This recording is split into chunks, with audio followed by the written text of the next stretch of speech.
자, 그래서요, 우리가 저번 시간에는 데살로니가 교회를 향한 바울의 사랑, 이 사랑을 통해서 하나님이 교회를 얼마나 사랑하시는지에 대해서 우리가 말씀을 들었어요. 그러니까 바울이 이렇게 데살로니가 교회를 사랑한 것은 단순히 인간적인 사랑이 아니었고 아무 사랑할 이유가 없었어요. 하지만 성령께서 바울의 마음과 성령께서 데살로니가 교회 교인들의 마음을 주장하셔서 이 두 사람 사이에 이제 사랑이, 하나님의 사랑이 부은 바 되니까 그 사랑으로 말미암아 저들이 오늘 우리 찬양한 것처럼 온전케 되었던 거예요. 모든 신앙생활에 합당한 모습들이 위로와 또 감사와 기쁨과 또 기도와 하는 이런 핍박 가운데서도 견디고 우리가 정말 심령이 회복하는 이런 모든 일들이 바로 그 사랑에서부터 다 쏟아져서 나왔다는 거 아니겠어요? 그 사랑은 단순히 사도 바울과 교회, 데살로니가 교회만의 관계에서만 일어나는 것이 아니라 이것이 하나의 예표입니다. 하나님 아버지께서 예수 그리스도를 사랑하듯이 아들 하나밖에 없는 독생자 예수를 사랑하시듯이 그 독생자의 몸인 우리 교회를 한 명 한 명을 하나님 아버지가 얼마나 사랑하시는지 우리가 말씀을 통해서 또 성령을 통해서 깨달아야 된다고 저번 시간에 제가 그렇게 전했는데 기억나십니까? 예, 할렐루야. 그렇습니다. 그 말씀이었어요. 그리고 그 사랑에서 오늘 사장이 계속되는 거예요. 이 사장은 바울의 데살로니가 교회를 향한 권면과 위로를 전하는 장입니다. 사장은 전체가 다 권면, 바울의 권면과 위로가 이제 기록되어 있는 장이에요. 위로는 당연히 그렇다 치더라도 우리가 지금까지 쭉 봐온 바 이 데살로니가 교회는 정말로 칭찬받는 교회고 나무랄 것이 없고 더 가르칠 것이 없을 정도로 정말 잘하고 있는 교회예요. 그래서 이 사장에서도 보시면은 더 할 말 없다고 하면서 계속 권면하는 거예요. 이상하죠? 난 너에게 더 할 말 없다 근데 계속 권면하는 거예요. 투머치 터커일까요? 투머치 터커인가 바울이? 할 말이 없는데 계속 말하고 있어요. 이상하죠? 여기 보시면은 4장 1절에 그러므로 형제들아 1절에요. 우리가 끝으로 주 예수 안에서 너희에게 구하고 권면하노니 너희가 마땅히 어떻게 행하며 하나님을 기쁘시게 할 수 있는지를 우리에게 배웠으니 곧 너희가 행하는 바다. 그러니까 너희는 나에게 이제 배운 대로 하나님을 어떻게 기쁘시게 할 줄 잘 알고 있고 지금 너희가 그렇게 행하고 있다. 그 해놓고서 더욱 많이 힘쓰라라고 권면을 또 하고 있다는 거 아니겠어요? 아니 잘하고 있는데 왜 또 굳이 더 권면을 하느냐는 거예요. 또 보세요. 자, 또 9절에 또 이런 말을 합니다. 형제 사랑에 관하여는 이거는 우리가 안 읽었지만 사장에 포함되어 있는 거죠. 4장 9절에 형제 사랑에 관하여는 너희에게 쓸 것이 없음은 너희들 자신이 하나님의 가르침을 받아 서로 사랑한다. 내가 너희에게 더 쓸 것이 없다. 이미 알고 있어요. 바울도 너희에게 더 가르칠 것이 없고 더 할 말이 없다. 그런데 10절에 또 보면은 너희가 온 마게도냐 모든 형제에게 대하여 과연 이것을 행하도다. 잘하고 있다는 거예요. 너희들이 그렇게 잘하고 있어. 형제들아. 근데 또 고나노니 더욱 그렇게 행하라.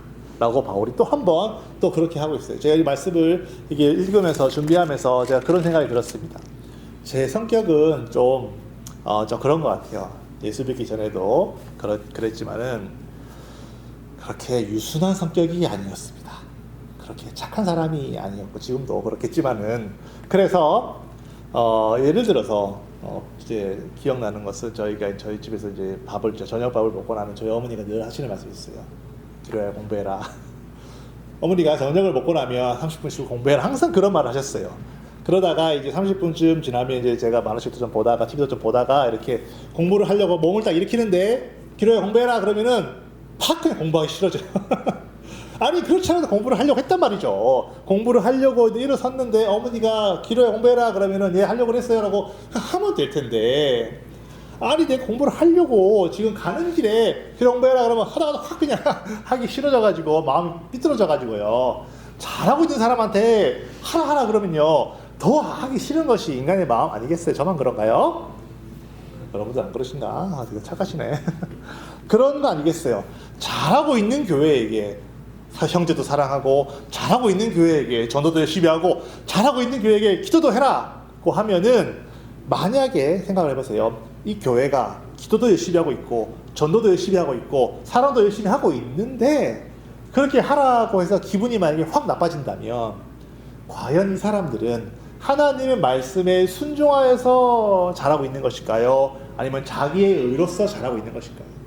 자기의 의로서 잘하고 있는 사람이라면 누가 앞에 하라 그러면 이제 막 하기 싫어집니다. 적어도 저는 그랬어요. 성격이 좀 그래가지고 누가 하라고 그러면요, 아니 내가 알아서 잘하는데 왜 자꾸 이래라 저래라 하는 걸까? 내 의가, 공부에 관한 내 의가 가득하기 때문에 내 공부는 내가 알아서 한다 이거야. 왜 자꾸 하라 마라 하는 거지? 라는 그런 무의식 속에 내 마음속에 그런 것도 있는 거 아니겠어요? 기도도 전도도 말씀을 가르치고 형제 사랑하는 것도 만약에 자기 의로 하는 사람이라면 이 권면을 듣기 싫어합니다. 왜냐하면 내가 알아서 잘 한다 이거예요. 성령께서 말하시는데도 내가 알아서 잘 하니까 다른 사람이나 권면하실 성령이 이런 식으로 반응은 물론 우리가 머릿속으로 이렇게 명확하게 얘기하지나 생각하진 않아도 그런 식의 마음과 그런 식의 자세가 있다는 거예요. 만약에 내가 기도를 열심히 하고 있는데 말씀 가운데 예배 가운데 기도를 열심히 하십시오 그러면요, 자기한테 하는 얘기처럼 듣기보다는 저 집사님 저런 거 들어야 되는데, 저 용어 이 오늘 정말 들어야 되는데, 자기한테는 아무 상관이 없다는 말씀으로 듣기 시작합니다. 그것은 기도가 자기 의로 하기 때문이라는 거예요. 말씀을 배우고 순종하는 것도 자기 의로 하기 시작하면요, 누가 앞에서 뭐라 그러면요, 아니 지금 내가 이거 잘하고 있는데 왜 자꾸 뭐 하느냐, 자 그런 식으로 반항하는 심리가 나오기 시작합니다. 이거 하나님께로부터 온 열심은 아닌 것이죠. 어쨌든 간에 사도 바울은 그거를 잘 알면서도 잘하고 있는 교회에게 계속해서 너희가 이거 잘하고 있다 계속해, 너희가 이거 잘하고 있다 계속해 왜 자꾸만 권면이라는 것을 하는 것일까요? 왜 우리는 다시 말하면 하나님의 말씀을 다 알고 있는 부분이라 할지라도 우리가 복음을 모릅니까? 우리가 예수 그리스도의 십자가의 이 희생과 부활과 이 모든 다시 오실 것과 천국과 지옥과 이 모든 것들을 우리가 모릅니까? 알아요. 알지만 왜 자꾸만 말씀을 또 들어야만 하는 것인가? 불교 믿는 사람들은요, 자기 그 종교란에 불교라고 씁니다. 1년에 한 번가 갈까 말까 절해. 1년에 한 번 갈까 말까 하면서도 자기는 불교더라고 자신있게 씁니다. 그러나 기독교인들은요, 예수를 믿는 사람들은 통계를 낼 때도요, 누가 기독교인입니까? 누가 예수를 믿는 사람입니까? 적어도 주일 예배를 그래도 빠지기는 하더라도 뭐 사정이 있거든 뭐가 든 빠지기는 하더라도 적어도 자기의 이름이 교회에 등록이 되어 있고, 적어도 서큘레이션, 그러니까 뭐라 그러죠? 주기적으로 계속해서 한 교회에서 예배를 계속 드리는 사람만 카운트하는 거예요. 교인이라고. 그런 교인이 한국에 30% 정도 된다고 하니까. 근데 미국에서는 자기는 그리스도인이라고 얘기는 하지만요, 1년에 한번 부활절날 한번 갈까 말까 그런 사람도 많이 있어요. 그러니까 그건 문화적인 그리스도인이고 문화적인 불교도들인 거예요, 한마디로 말하자면. 그런 사람들은 사실 안타까운 얘기라 할 수 있겠지만요, 오늘 이 말씀 들어야 됩니다. 다 알고 있는 말씀이라도 사도 바울은 또 교회에게 권면하는 거예요. 너희가 사랑하는 줄 안다. 계속 그렇게 사랑해. 너희가 잘하고 있는 줄 알아. 하지만 계속 그렇게 잘해. 왜 사도 바울은 계속 잘하고 있는 교회에게도 끊임없이 권면하는 것일까요? 왜 이것이 성경에 기록이 되어 있을까요? 이것은 성령께서도 똑같습니다. 우리 교회에게, 우리 모든 교회 예수 그리스도를 믿는 사람들에게는 계속해서 하나님의 말씀이 아는 말씀이라 하더라도, 다 알고 순종하고 있는 말씀이라 하더라도 계속해서 매주간 그렇게 말씀을 계속해서 들어야 된다는 거예요. 왜 들어야만 하느냐? 그 답이 성경에 나와 있습니다. 자, 예레미야서 17장 9절을 볼게요. 예레미야서 17장 9절. 예레미야서는 구약의 예언서입니다. 우리가 다 아시죠? 사에 예단. 이사야서, 에스겔, 그다음에 예레미야서. 이사야서, 사예. 이사야서 뒤에 예레미야겠죠. 예레미야서 17장 9절을 보세요. 17장 9절에 이런 말씀이 있습니다. 만물보다 거짓되고 심히 부패한 것은 마음이다. 이거 성경 말씀이니까 제 얘기가 아니니까요. 만물보다 거짓되고 심히 부패한 것은 인간의 마음이라는 거예요. 인간의 마음. 비록 여러분과 저의 마음이 예수의 보혈로 말미암아 거룩함을 입고 깨끗함을 입었다 하더라도 예수 그리스도라고 하는 의로서 우리가 덧입음을 당한 것이지, 사실은 여전히 우리 속에는 죄악들이 가득하고 죄의 그 본성이 남아서 부패하기 쉬운 존재로 지금 우리는 살아가고 있는 거예요. 하나님께서 예수라는 의를 덧입혀 주셨기 때문에 의로운 자라 칭함을 받았을 뿐, 여전히 우리 마음 속에는 여전히 온전케 되지 못하는 여러 가지 많은 모습들이, 크고 작은 모습들이 여전히 남아 있어요. 그래서 고린도 후서 11장에, 고린도 후서도 바울이 썼지 않습니까? 고린도 후서 11장 2절 3절에 보세요. 바울이 이렇게 얘기를 하는 거예요. 고린도 교회에게 이렇게 얘기를 하는 거예요. 내가, 고린도 후서 11장 2절 3절, 내가 하나님의 열심으로 너희를 위하여 열심을 낸다. 내가 너희를 정결한 처녀로 한 남편인 그리스도께 드리려고 중매함이로다. 그러나 나는 뱀이 그 간계로 하와를 미혹한 것 같이 너희 마음이 그리스도를 향하는 진실함과 깨끗함에서 떠나 부패할까 두려워하노라 라고 사도 바울이 그렇게 얘기를 했다는 거예요. 그러니까 사도 바울은 계속해서 편지를 보내고 계속해서 말씀을 전해서 교회 교인들에게, 새신자가 아니라 이 당시에는 초대교회는 얼마나 극심한 핍박과 얼마나 극심한 환란이 있던 때예요. 내가 예수 그리스도를 믿는 교회 교인입니다 라고 말하면은 때로는 목숨조차 버릴 수도 있는 그런 무시무시한 시절에 교회를 다니고 있는 교인들에게도 이렇게 경계를 하면서 이렇게 계속 다 아는 말씀이라도 계속해서 써보내고 계속 깨닫게 하고, 아는 말씀이라도 또 들어라, 아는 말씀이라도 또 순종해라, 아는 말씀이라도 또 듣고 깨달아라, 계속해서 말씀을 들어야 된다고. 사실은 우리가 이 말씀 때문에 우리가 사실 매주간 예배 드리는 것뿐만 아니라 사실은 매일 예배를 드려야 되는 거예요. 왜냐하면 우리 인간의 마음은 너무나도 쉽게 부패하고, 믿음에서 처음에는 은혜에서 떨어져 나가고, 처음에는 믿음에서 떨어져 나가고, 그러다가는 타락해서 저 멀리 이제는 이전보다도 훨씬 더 상태가 나빠져서 나도 교회 몇 번 다녀봤다, 너도 교회 몇 번 다녀봤다는 식으로 돼가지고 훨씬 더 예수 그리스도를 믿기 힘든 상태로 바뀌어버리는 것이 인간의 마음이에요. 그렇기 때문에 여러분, 이 예배를 드린다는 것은, 이 하나님의 말씀을 듣고 깨닫는다는 것은 절대로 그냥 가볍게 생각하면 안 되는 거예요. 우리가 뭐 사회생활 해보신 분들도 여기 다 계시지만은 한국에서도 그러잖아요. 술을 권합니다. 그럼 저는 교회 다닐 때 술 안 마십니다. 그러면 야, 내가 청년 때 막 차장팀장이었어 이러면서 술 마시면서 술 권한다니까요. 야, 누구는 뭐 교회 안 다녀본 줄 아니면 진짜 술 권한다니까요. 교회를 다녀봤던 사람들이 한 번 진리를 맛보고 한 번 성령을 체험해보고 한 번 그 예수 그리스도를 안다고 체험해본 사람들이 오히려 훨씬 더 효율적인 핍박자가 되는 거예요. 효율적인 핍박자, 효율적인 배도자가 돼서 계시록에 예언하듯이 오히려 배도자가 오히려 더 극심한 핍박과 배도자가 훨씬 더 심각한 우리 같은 믿음을 가진 사람들을 효과적으로 공격하고 그 믿음에서 떨어져 나가게 만드는 일들을 한다는 거 아니겠어요? 그러니까 우리는 이 마음에서, 이 믿음에서 떨어져 나가서 속히 부패할까 두려워한다는 이 바울의 고백처럼 우리도 그렇게 떨어져 나가지 않도록 우리 마음을 계속해서 하나님의 말씀으로 정결하게, 다 아는 말씀이에요. 하지만은 다시 한번 내 영혼에게 명령하는 마음으로, 내 영혼에게 또 한 번 더 정말 그 양분을 공급한다는 심정으로 계속해서 말씀을 들어야 됩니다. 우리가 어제 저녁에 밥을 먹었습니다. 그렇다고 오늘 안 먹습니까? 매일 먹어야 되는 것입니다.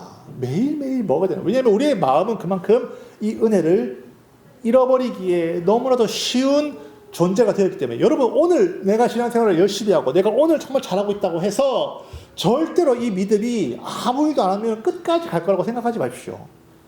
얼마나 많은 저항이 있는지 모릅니다. 우주에서는요, 공 던지면 저항력이 없기 때문에 쭉 그냥 가겠죠. 공 던지면 쭉 가겠지만은 지구에서는 공 던지면은 쭈르르 가다가 멈춰버립니다. 왜? 중력과 마찰력이 있기 때문에.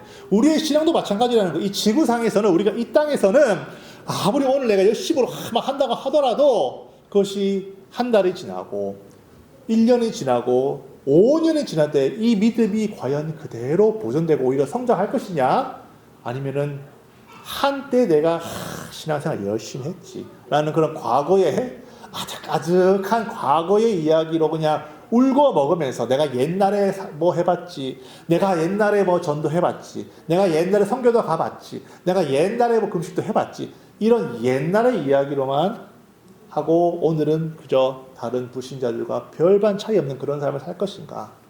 바로 오늘부터라도 내가 말씀을 계속해서 들어야지. 계속해서 내 마음과 생각을 말씀으로 지켜야지 하는 결단을 여러분 해야 됩니다. 성경에 보면은 이런 재밌는 얘기가 있어요. 얘기가 아니라 사건이고 실제로 일어났던 일이지만은 여러분들이 한번 생각해 보세요. 만약에 여러분들이 출애굽하는 그 당시에 히브리 사람을 생각해 보세요.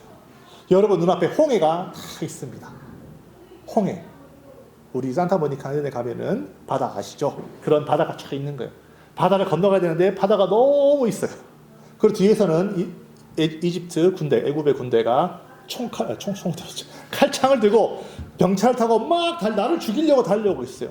여기서는 나를 죽이려고 달려오고 있는데 바다는 가로막혀서 갈 데가 없고 우왕좌왕할 거 아니겠어요. 그런데 하나님께서 큰 팔을 펴셔가지고 바다를 쫙 갈랐습니다. 세상에.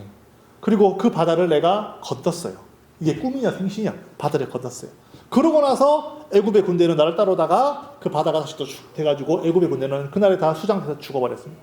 그런 무시무시하면서 놀라운 엄청난 하나님의 이적을 눈앞에서 봤는데, 그럼 하나님 찬양하겠죠. 하나님 대단하십니다. 짱짱이라 하겠죠.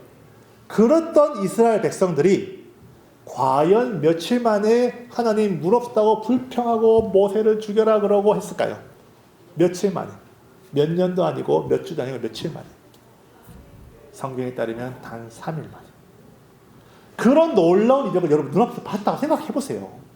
그랬는데 고작 하루, 이틀, 사흘이 되면 하나님이 왜 나에게 물을 안 주십니까? 라고 묻고 따지면서 불평불만을 쏟아내는 것이 인간이라는 거예요. 그런 인간이라는 거예요. 그러니까 우리도 수련회 때, 연합 캠프 때 아무리 은혜를 많이 받아도 단 3일만 지나면 언제 그랬냐는 듯이 뭐 옛날로 돌아가는 것이 인간의 마음이라는 거예요. 이거는 뭐 멀리 볼 것도 없잖아요. 우리가 늘 경험하는 바로 그 상황 아니겠어요.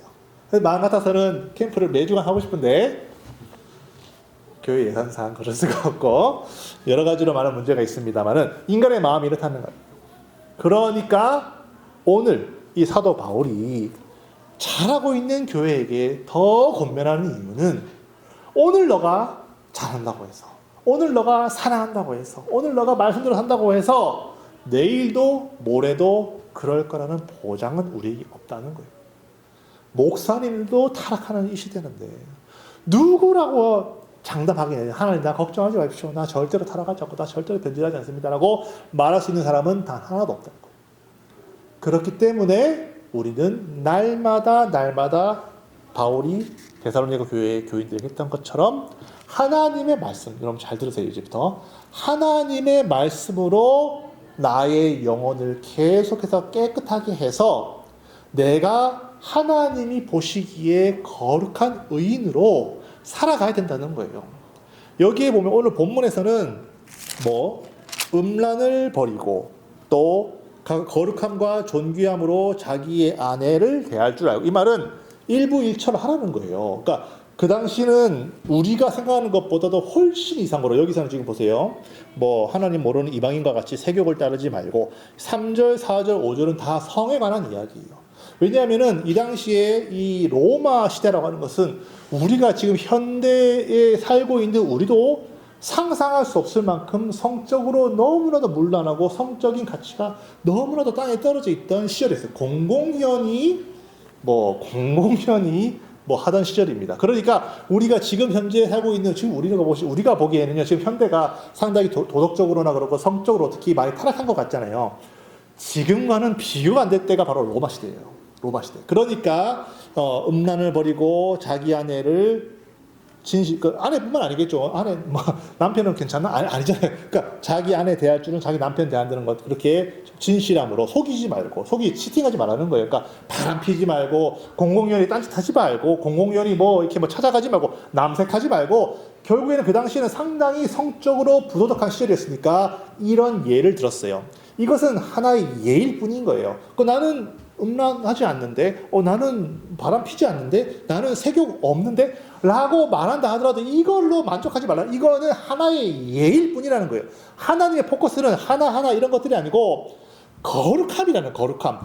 여기 보시면은, 7절에 하나님이 우리를 부르심은 부정하게 하심이 아니고, 거룩하게 하신다. 거룩하게. 거룩하게 하시기 위해서 여러분과 저를 구원시켰다는 거예요. 아무리 이 땅에 그 당시 로마 시절에는요, 뭐 애인 뭐 한두 사람 만드는 거는 괜찮아, 뭐 어때, 여자니까 괜찮아요. 남자 같은 경우는 여자가 애인 만드는 뭐가 문제야, 남자도 만드는 판인데. 그러니까 전혀 문제가 없던 시절인 거. 남자 사람이네, 괜찮아, 이런 시절이니까. 여러분 무슨 말인지 아시겠어요? 사람을 애인으로 만들면 괜찮다는 거예요. 그만큼 도덕이 땅에 떨어지고 물러나던 시절이라는 거예요. 이해할 수가 없지만은 그 당시에는 그랬다는 거예요. 그런 세상의 풍조에, 남들은 다 뭐 사람, 뭐 동물 다 이렇게 하는데 나는 뭐 애인 한두 사람 만드는데, 그리스도인이 말이에요. 나는 애인 하나 만드는데 뭐 문제겠어? 라고 하면 그건 안 된다라는 거예요. 왜냐면은 하나님은 세상 풍조와 비교해서 너가 비교적 그래도 깨끗하다, 이런 걸로 만족하시는 분이 아니고, 오직 성경의 말씀에 비춰가지고 이 말씀에 내가 정말 하나님 말씀대로 살고 있느냐, 살고 있지 않느냐, 이런 절대적인 기준에 따라서 우리가 거룩하냐, 거룩하지 않냐를 판단을 해야지, 세상의 기준으로, 이 세상에 뭐, 날마다 뭐 바람 피고, 날마다 뭐 애인 만들고, 날마다 뭐 창녀촌에 가고, 날마다 뭐 호스티스, 호스티스 바 가고, 게이 다 한다고 치면은 나는 그런 거 안 하는데 뭐 이거 하나쯤이야. 라고 생각한다면 오산이라는 거예요. 우리가 기준을 잡아야 될 부분은 이게 세상이 아니고, 말씀이라는 거예요. 그러니까 말씀에서 계속 보고 이 말씀으로 말미암아 나를 거룩하게 만들면 하나님이 이런 거룩하고 의로운 자를 얼마나 사랑하셔서 이 사람을 보호하시고 이 사람에게 그 길을 평탄케 만드는지를, 말씀이 정말로 이루어지는지를 한번 내가 확인해 보라는 거예요. 정말로 이 말씀이 내가 그냥 세상에 비교해서 깨끗한 편인데, 세상 사람들에 비해서는 좀 착한 편인데 라고 만족하지 말고, 말씀에서 하나님의 그 의롭다고 말씀하시는, 그 거룩하다고 말씀하시는 그 기준이 무엇일까 좀 고민을 하면서, 내가 그래도 이 말씀대로 한번, 그래도 세상의 기준이 아니고 이 말씀대로 나를 거룩하게 한번 만들어 봐야겠다, 오늘부터라도 결심하고 그렇게 만든다면 하나님이 이런 거룩한 자, 의로운 자에게 주시는 약속은 너무나도 많은데 몇 가지만 찾아볼게요. 시편 11편. 만약에 여러분과 제가 오늘부터라도, 그래, 하나님의 말씀의 기준을 삼았고 내가 하나님 보시기에 의롭고 거룩한 자로 한번 살아봐야겠다, 그러면 정말로 하나님 나를 어떻게 대우하실까? 시편 11편 7절 보세요. 다윗의 시예요. 시편 11편 7절. 여호와는 의로우사 의로운 일을 좋아하시나니 정직한 자는 그의 얼굴을 배우리라. 의로운 자, 정직한 자는 그의 얼굴을 뵙다라는 말은 하나님이 그에게 얼굴을 돌려서 그에게 은혜를 베푸시고 자비를 베푸시고, 정말 환난 가운데 어려움이 있다면 그 어려움을 해결해 주시는 그 얼굴을 나에게 돌려준다는 뜻인 거예요. 하나님이 바라보시는 얼굴은 의인들에게 그 얼굴을 돌리신다는 거예요. 그리고 다윗이 누굽니까? 이스라엘의 왕이 된 사람이에요. 이 사람은 지금 자기 간증을 하는 거예요. 내가 의롭게 살았더니, 사울을 죽일 수 있었는데 죽이지 않았더니 하나님이 정말로 나를 도우시다라는 그 이야기를 지금 하고 있는 거예요. 단순히 바람이나 소망이 아니고 실제로 이 사람에게 일어난 간증이라는 거예요. 왜 이 간증을 무시합니까? 왜 우리가 이 간증을 듣고도 알고도 그렇게 따라 살려고 하지 않고 왜 하나님은 나에게 환난과 핍박을 주시냐라고 불평만 하냐는 거예요.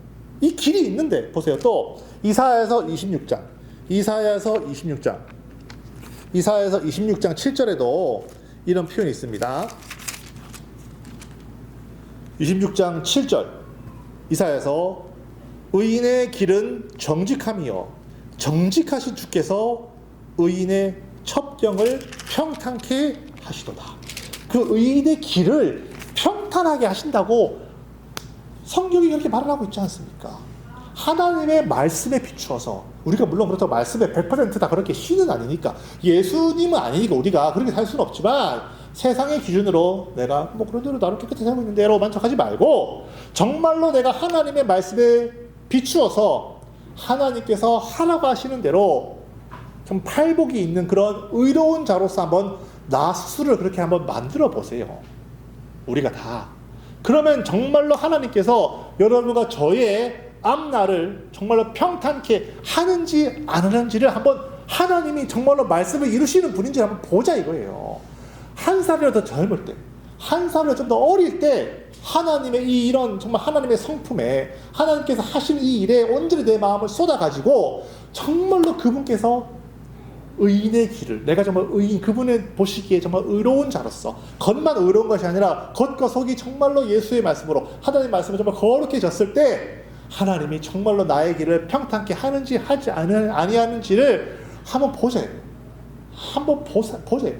절대로 우리 하나님은 자신이 한번 뱉으신 말을 절대로 나 그런 말 한 적 없다라고 거짓말 하지 못하시는 분이세요. 하나님이 전능하시지만 할 수 없는 것은 바로 그걸 거짓말을 하실 수가 없어요. 한번 내가 뱉은 말은 반드시 지키시는 분이 하나님이세요.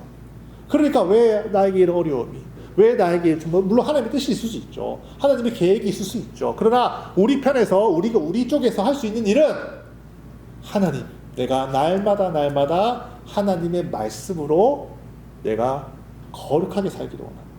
그러므로 여러분과 제가 오늘부터 해야 될 일은요. 내가 정말 삶에 힘들고 환란이 있고 어디로 가야 될지 모르겠고 무슨 일을 해야 될지 모르겠고 정말 어렵고 힘든 가운데 있다. 그러면 가장 먼저 해야 될 일은 하나님의 말씀을 가까이 하는 거예요. 하나님의 말씀을 한번 더 구체적으로는요. 그래 오늘부터 내가 그러면 시작 1동을 한번 해보겠다. 라든지 시작이 너무 길면은 오케이 그러면 좋다 내가 복음서라도 내가 진지하게 한번 읽어봐야겠다. 아니 하나님의 도우심을 구하고 하나님의 뜻을 구할 때요. 물론 기도도 좋습니다. 하지만 말씀이 없는 기도는 미혹되기가 쉬워요. 하나님은 말씀으로 인도하시는 분이에요. 모든 것을 말씀으로 하시는 분이에요. 이것만 우리가 찾아보고 말씀이 좀 길어졌는데 보세요. 시편 107편을 보세요. 시편 107편을 보세요. 시편 107편 20절. 시편 107편 20절. 19절부터 제가 볼까요? 이에 그들의 고통 때문에 여호와께 부르짖음에 그가 그들의 고통에서 그들을 구원하시되 20절 다 같이 한번 읽어볼게요. 20절 다 같이 시작. 그가 그의 말씀을 보내어 그들을 고치시고 위험한 지경에서 건지시는도다. 여러분 보세요. 말씀을 보낸다고 했어요. 우리가 말씀을 가까이 하지 않는데 하나님 어떻게 우리를 위경 가운데서 어려움 가운데서 구하시겠냐 이거예요. 말씀을 가까이 하는 것이 하나님의 도우심을 오픈 더 도어, 오픈 더 게이트 하는 가장 빠른 길이라는 거예요. 기도만 하는 것이 중요한 것이 아니고 말씀을 가까이 해야 돼요. 말씀을. 자, 또 보세요. 사도행전 20장. 요거만 또 볼게요. 사도행전 20장. 성경에 너무 많은 말씀들이 있어요. 사도행전 20장에도 보세요. 20장 32절. 20장 32절. 바울이 교회에게 이렇게 말하는 거예요. 지금 내가 여러분을 주와 및 그 은혜의 말씀에 부탁하노니 그 말씀이 여러분을 능히 든든히 세우사 거룩하게 하심을 입은 모든 자 가운데 기업이 있게 하시리라. 자, 누가 한다고요? 무엇이 한다고요? 하나님의 기도? 하나님의 성령? 물론 다 역사하시죠. 그러나 여기서 바울이 이 단어를 쓴데 우리가 집중해서 봐야 됩니다. 그 말씀이 여러분을 능히 든든히 세운다 그랬어요. 여러분, 하나님의 복과 은혜를 원하십니까? 날씨나 몸매를 원하십니까? 이런 것처럼 말해요. 생각해 보세요. 하나님의 도우심과 복과 은혜를 원하십니까? 그러면 말씀을 가까이 해야 된다는 거예요. 왜? 모든 복과 은혜와 하나님의 도우심은 이 말씀을 타고 온다는 거예요. 말씀을 타고. 말씀 없이 기도하는 것 때로는 위험할 수 있어요. 그런 것처럼 우리는 하나님의 도우심은 물론 기도해야 됩니다. 하나님의 도우심을 구하기 위해서 기도해야 됩니다. 하지만 가장 중요한 것은 내가 얼마나 말씀을 가까이 하고 있냐. 날마다 말씀을 가까이 하고 있냐. 그러면 오늘부터라도 내가 말씀을 배워야겠다.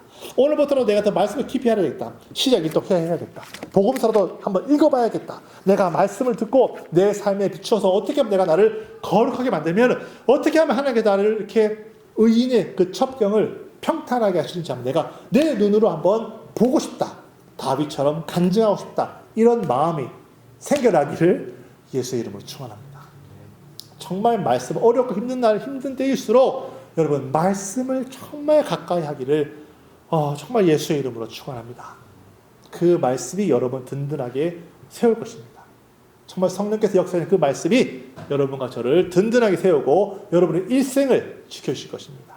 아멘. 우리 다 같이 기도하실 때는 그래서 주여, 오늘 우리 들었던 말씀처럼 정말 나에게 말씀을 정말 꿀처럼 달게 느껴지게 하시고, 내가 하나님의 말씀을 더 깊이 보고 깨달아서 내가 다른 그 어떤 것으로부터 미혹당하지 아니하도록 정말 하나님께서 나에게 하시는 말씀이 무엇인가, 그 말씀을 나에게 주시옵소서. 말씀에 정말 내가 근거하여 살아갈 수 있도록 도와주시옵소서. 다 같이 자기 영혼을 위해서 기도하시겠습니다. 하나님 아버지, 정말 우리 모두를 도와주시고 함께하여 주시옵소서. 이 기록된 말씀에 정말 더하거나 정말 빼는 자는 저주를 받을지어다 라고 정말 하나님께서 말씀하셨고, 정말 내가 전한 복음 외에 다른 복음을 전하는 자는 저주를 받을지어다 라고 사도 바울이, 정말 성령께서 사도 바울을 통해서 그렇게 말씀하신 것처럼 이 기록된 말씀에, 정말 이 말씀에 정말 성경을 무시하는 자가 우리 교회 가운데는 없도록 도와주시옵소서. 하나님 말씀 다 안다고 내 안 들어도 된다고 생각하고 하나님 말씀 다 안다고 그냥 넘겨짚는 자가 단 하나도 없도록 도와주시옵소서. 하나님 말씀이 정말로 내 안에 들려와서